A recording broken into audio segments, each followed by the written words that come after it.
Bonjour à tous, c'est Zimbabwe, on se retrouve aujourd'hui donc pour une nouvelle vidéo pour les événements du 1er janvier. Aujourd'hui, donc c'est un jour qu'on appelle jour de l'an, hein, vous le savez sûrement, donc qui est considéré comme le premier jour de l'année dans le calendrier grégorien, hein, évidemment, parce que dans le calendrier chinois, on n'est pas vraiment dans le 1er janvier ce jour-là, donc faut faire un petit peu attention s'il vous plaît. Bref, il faut savoir que le jour de l'an, donc il y a un truc qui est fêté dans de nombreuses régions du monde, et en fait elle serait due donc voilà au renouvellement annuel de la cosmogonie primitive et de la cosmogonie des origines que l'on retrouve dans toutes les civilisation primitive et permet de retrouver la plénitude du monde initial. Donc la cosmogonie, c'est ce qu'on appelle un récit mythologique en fait, donc c'est-à-dire une certaine vision du monde. Par exemple, en fait, si le jour de l'an donc tombe souvent voilà entre l'hiver et le printemps, donc entre le solstice et l'équinoxe, et ben en fait ce serait parce que dans les mythes voilà primitifs, ce serait considéré voilà comme une renaissance, c'est-à-dire qu'on voit le temps qui se dégrade pendant l'hiver à la fin de l'année, puis il renaît au printemps, au début d'année, c'est magnifique. Donc voilà, il faut savoir que le jour de l'an, il y a plein de célébrations partout, hein, évidemment, dans tous les pays du monde. Bon, je vais pas vous en parler, voilà, plein de trucs, voilà, pour dire nouvel an, voilà, on dit Shana Tova en hébreu.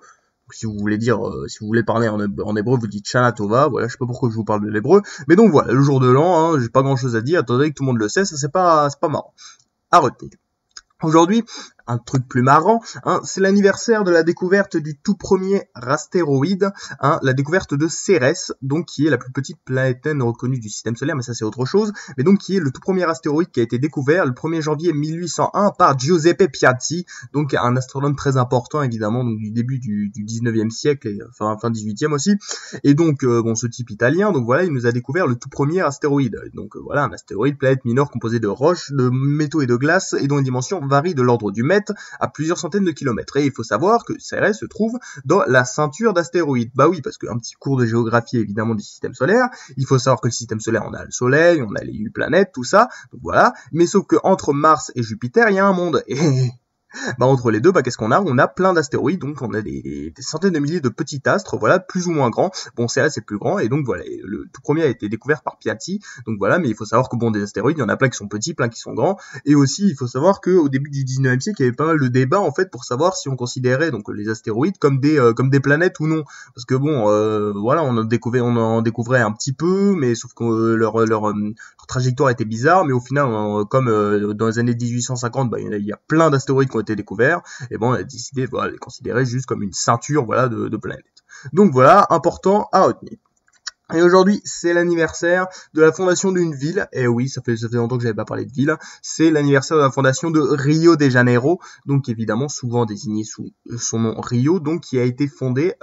le 1er janvier 1502. Donc voilà, évidemment dans le cadre de la colonisation portugaise, hein, évidemment donc du Brésil, hein, évidemment donc deux explorateurs portugais et aussi accompagnés par un certain Amerigo Vespucci. Vous savez celui qui était un des premiers à avoir découvert que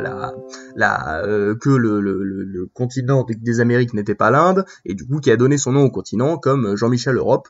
Non, ça c'est faux, Jean-Michel Europe n'existe pas malheureusement, mais donc voilà, c'est quand même plutôt important parce que là on parle d'une ville très très importante évidemment du Brésil, qui n'est pas la capitale, je le rappelle, évidemment la capitale c'est Brasilia, mais Rio a été la capitale en fait du Brésil pendant très longtemps, pendant des centaines d'années, donc voilà, pendant l'empire colonial portugais, puis après pendant la monarchie brésilienne, donc vraiment, et c'est à partir de 1960 où vous savez, c'est un type voilà qui s'était fait élire et qui avait décidé de fonder une ville plus au sein du Brésil, étant donné que Rio, elle est plus sur les côtes, et du coup, voilà, et donc c'est coup dur pour Rio, mais qui reste quand même une capitale culturelle, hein, évidemment, du Brésil, hein, il faut juste, voilà, dans l'imaginaire collectif, Rio est vraiment une ville très connue pour ses plages, évidemment pour son sport, hein, évidemment, qui a accueilli par exemple la Coupe du Monde en 2014 ou les JO en 2016, Rio on t'aime, on préfère Brasilia, que personne ne connaît. Donc à retenir. Voilà les 3 événements du jour, j'espère que ça vous a plu. Donc on a le jour de l'an évidemment, hein, voilà, petit truc sympa. On a en plus la découverte de Cérès, évidemment le tout premier astéroïde découvert en 1801, et on a en plus donc la fondation de Rio de Janeiro en 1502. C'était Zimbabwe, merci d'avoir regardé, bisous.